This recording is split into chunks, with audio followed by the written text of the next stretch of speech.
Cancerians इस हफ्ते की पेशंगोइयों को आपको तवज्जो से सुनना चाहिए। बहुत सारी चीज़ें पॉजिटिव हैं, लेकिन कुछ चीज़ें ऐसी हैं जो आपके लिए फोकस मांगेंगी आपसे। कैंसेरियंस 2 साल के बाद मार्स आपके 12th एंगल पर चला जाएगा।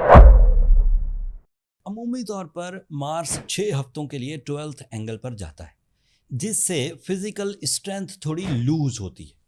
ऐसा फील होता है कि मैं ये काम कर नहीं पाऊंगा। Some time lack of confidence सामने आता है।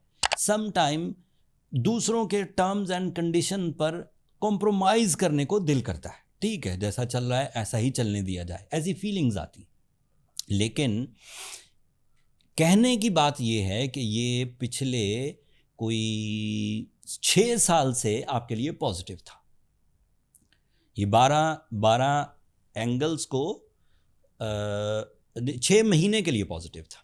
तो ये आपको स्ट्रेंथ देता रहा, फिजिकल रिपेयरिंग देता रहा, कॉन्फिडेंस देता रहा, कंपटीशन स्किल्स देता रहा, पैशन देता रहा। अब ये 6 हफ्तों के लिए थोड़ा ठहराव लाएगा और आपको अपने अंदर की जो कैंसेरियन नेचर है उसको रिपेयर करने का मौका मिलेगा। जब आप बहुत वर्कोहलिक हो गए थे, जब आप बहुत अग्रेसिव हो गए थे, जब आप अपने ही होल में बंद रहना शुरू हो गए थे, अब जब मार्स 12th एंगल पर जाएगा, आप उस होल में, उस तन्हाई में, उस आइसोलेशन में अपनी रियल स्ट्रेंथ, अपनी रियल एनर्जीज, अपनी फितरत, उसको समझेंगे। एंड उसके बाद आपका एक समझे नया आगाज होगा, जिसमें आप अपने जज्बात को सही सही फोरम्स पर इस्तेमाल कर पाएंगे। इंसान जो कामयाबियों के बाद बहुत अपने आप में एक बादशाह बन के बैठ जाता है, मार्स जब 12th एंगल पर आता है तो उसको उसकी हकीकत बताता है। उसको ये बताता है कि हर चीज़ अथॉरिटी से रिजॉल्व नहीं होती। कहीं कुर्बानी देना पड़ेगी, कहीं वेलफेयर प्लान करने पड़ेंगे, कहीं मोहब्बत दिखाना पड़ेगी, कहीं रिस्पॉन्सिबिलिटीज़ निभाना पड़ेगी। So Mars is negative by astrological rules, but on the behalf of my experiences in my 26-year career, it is so positive on 12th angle. ये दोबारा आपको अपनी असल हकीकत की तरफ लेकर जाएगा। इस दौरान एहतियात बरतने की ज़रूरत है कि बीमारियों को बढ़ने नहीं दें, अपने आप को एंग्जाइटी या डिप्रेशन में मत जाने दें। अगर उस तरह की कोई फीलिंग्स आती हैं तो आपको रेमेडीज़ परफॉर्म करनी चाहिए, और रेमेडीज़ में वीडियो के एंड पर बहुत ही आसान अल्फाज में आपको बयान कर दूंगा।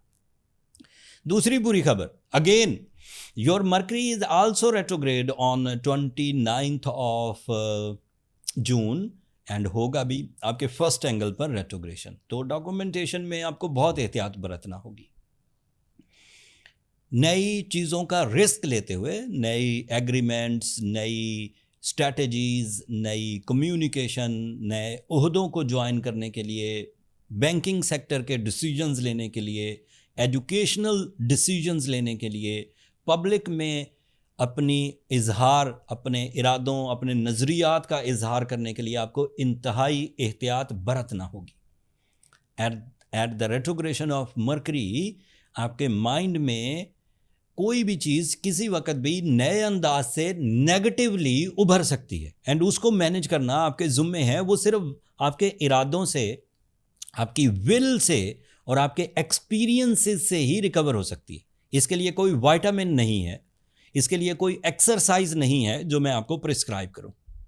आप ही को अपने इरादे मजबूत रखने होंगे, अपने माइंड को अलाइव रखना होगा, अपनी कम्युनिकेशन को मैजिकल करना होगा, एंड अपना होमवर्क पूरा करके किसी भी मीटिंग या किसी भी सोशल गैदरिंग को ज्वाइन करना होगा।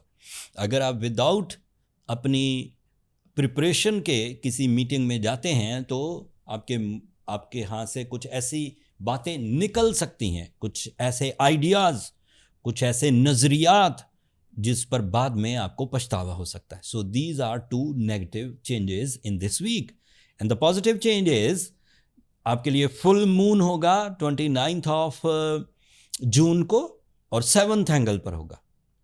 चांद का 7th एंगल पर पूरा होना मेजर डेवलपमेंट देता है in the partnership. Pipeline decisions जिनको आपने भरपूर अंदाज से पहले ही डिसाइड कर रखा है, 28 ऑफ जून से पहले, मरकरी की रेट्रोग्रेशन से पहले जो चीज़ें आपने डिसाइड कर ली हैं, जो डॉक्यूमेंट्स आपने बना लिए हैं, जो इजहार मोहब्बत आपने कर दी है, जो पार्टनरशिप्स के लिए आपने प्लान कर लिया है, वो आप इख्तियार कर सकते हैं, उसमें कोई कमी नहीं आएगी। इट इज़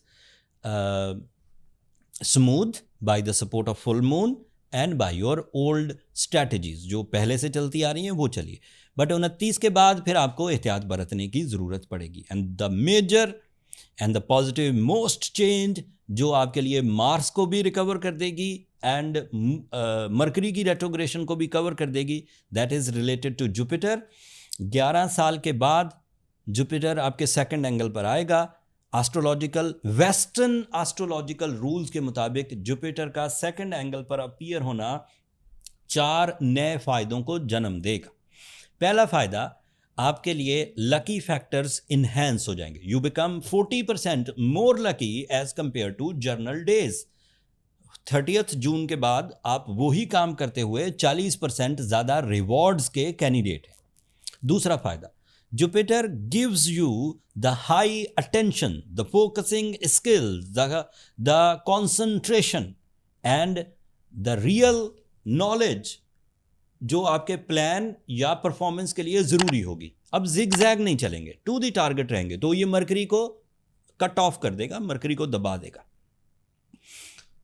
दबा देगा मतलब ये है कि मार्स इज़ द रिप्लेसमेंट जो आपकी माइंड स्किल्स को अलाइव रखेगा, लेकिन मरकरी की रेट्रोग्रेशन को इग्नोर नहीं किया जा सकता, फिर भी डॉक्यूमेंटेशन में थोड़ा सा मोहतात ही रहिए।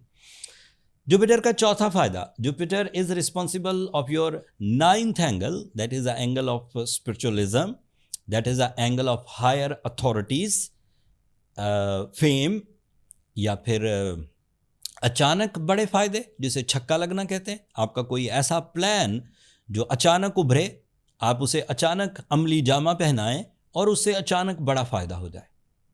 अमूमी तौर पर ऐसे फ़ायदे इंटरनेशनल एक्सपोजर्स देते हैं, बंदे की लोकल कैपेसिटी इंटरनेशनल लेवल पर, बैनुल-अक़वामी सतह पर उभरने लगती है।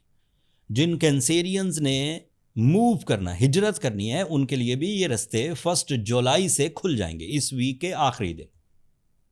जुपिटर का छठा फायदा, Jupiter is a planet of speedy successes, जल्दी फैसले, अफेक्टिव फैसले, high rewards, easy rewards and long lasting rewards की वजह बनती। और इसका आखिरी फायदा, आपको नंबर 1 रहने की या सुपीरियर रहने की आदत पड़ेगी, एंड इसको अडॉप्ट करिए। अगर आप एक कॉमन कैंसेरियन बनकर ज़िंदगी गुजारते हैं, ज़िंदगी गुजर जाएगी, ज़रूरतें पूरी हो जाएंगी, कुछ छोटी छोटी ख्वाहिशें भी पूरी हो जाएंगी, लेकिन लेगेसी क्रिएट नहीं होगी, आप पीछे कुछ नहीं छोड़कर जाएंगे। But during the season of Jupiter you become the super lucky, and आप अपनी डेली रूटीन को ही परफॉर्म करते हुए अपनी पीछे शान और शौकत बनाते चले जाएंगे। एंड ये 11 महीने जो कि 1 जुलाई से शुरू होंगे, इसमें आपको ऐसा ही कुछ प्लान करना चाहिए, अपने लिए, अपने लव वंस के लिए, अपनी फैमिली के लिए, अपनी फर्म्स या कंपनीज के लिए, अपने दोस्तों के लिए, अपनी औलाद के लिए, या फिर otherwise become angel type of personality जो दूसरों को फ़ायदा पहुंचाते हैं। दिस इज़ अ सीज़न जिसमें आप दुनिया की कामयाबियों को दूसरों तक भी पहुंचा सकते हैं, मटेरियल एडवांटेजेस दूसरों तक भी पहुंचा सकते हैं।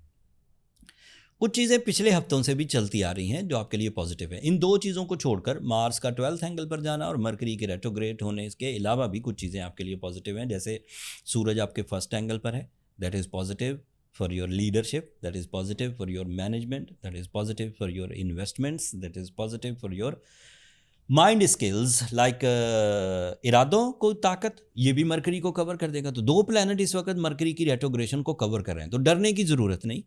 अगर फिर भी खौफ महसूस हो, फिर भी बुज़दिली महसूस हो, फिर भी फियर्स महसूस हो, फिर भी आपकी तबीयत में फ़ैसला करने की सलाहियत ना रहे, तो आप रूबी पहनिए।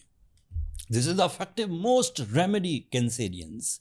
साथ में सूरह शम्स पढ़िए 5 times in a day, that is also very good to get the blessings. So अगर सूरह शम्स पढ़ी गई, अगर रूबी पहना गया, तो प्लैनेट्स किधर को भी जाएं, यू विल बी स्मूथ इंशाल्लाह in your daily routine, in your speed of successes, in your momentum, आप सस्टेन करेंगे। आपके लिए सैटर्न 10th एंगल पर है। अपने कैरियर में कुछ नया करना है, कुछ इनकलाबी करना है, कुछ शोहरत वाला करना है, एक से ज़्यादा सोर्स ऑफ इनकम अपनाने हैं, तो यही सीज़न है। इसके बाद सैटर्न 11th एंगल पर जब मूव होगा तो 2.5 साल तक के लिए फिर आपको यही स्ट्रेटजीज अगले 2.5 साल भी चलानी होगी। तो इन 2.5 सालों में अपने सोर्स ऑफ इनकम को फुली फॉर्म कर लीजिए, तरतीब में ले आइए जितना लाना चाहते हैं। आपके लिए यूरेनस भी एक ऐसे एंगल पर है जिस एंगल पर आपकी तबीयत में हकीकत पसंदाना सोच बढ़ेगी, एंड उस सोच को यूज़ करिए। अपने अंदर खामखा की कैमोफ्लाज ना करिए, अपने आप को छुपाइए मत, जो हकीकत है उसे लेकर आइए। जितने भी हकीकत से करीब लोग थे वो खुश भी रहे, वो कामयाब भी हुए। जिन्होंने अपने आप को छुपाया, जिन्होंने अपने आप पर मसनूई चीज़ें कोटिंग्स की, वो बाद में उलझते हैं। असल में स्पिरिचुअलिटी ये बात तस्लीम नहीं करती कि जो आप हैं नहीं वो आप बनने की कोशिश करें, वो फिर आपको प्रॉब्लम देती है, रूह बेचैन हो जाती। और अगर आप जो हैं वो कर रहे हैं तो रूह खुश होती है, एंड उससे इंटरनल प्लेजर्स आते हैं। उम्मीद करता हूँ मेरी इन सब बातों से आप अगले 7 दिनों के डिसीजंस बहुत अच्छे अंदाज से लेंगे, और इन डिसीजंस की वजह से मेरी दुआ है कि आप बड़ी कामयाबियाँ हासिल करें। एंड बड़ी कामयाबियाँ इस वक्त आप पर ड्यू भी हैं, लाजिम है, आपको करनी चाहिए। आपका टैलेंट डिमांड कर रहा है, आपकी इंटरनल एबिलिटीज़ ये डिमांड कर रही है कि आपको ग्रोथ करनी चाहिए, एंड उसके लिए ये टाइम शुरू हुआ चाहता है। जून के इस आखिरी हफ्ते में अगर कुछ कमियां रहें तो रेमेडीज़ की तरफ जाइए।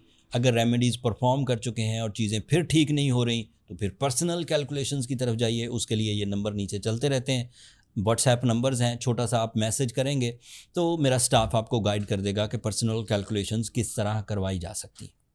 ये इस हफ्ते की टोटल इन्फॉर्मेशन थी। उम्मीद करता हूँ इस व्लॉग से आपको अल्लाह ताला की नेमतें समझने का मौका मिला होगा। अगर इस व्लॉग ने आपको ज़रा सी भी नॉलेज दी हो तो अपनी मोहब्बतों का इजहार चैनल की सब्सक्रिप्शन की सूरत में कर दीजिएगा, उससे ज़रा हमारी हौसला अफजाई हो जाएगी। अगले हफ्ते तक के लिए अल्लाह ने के बाद।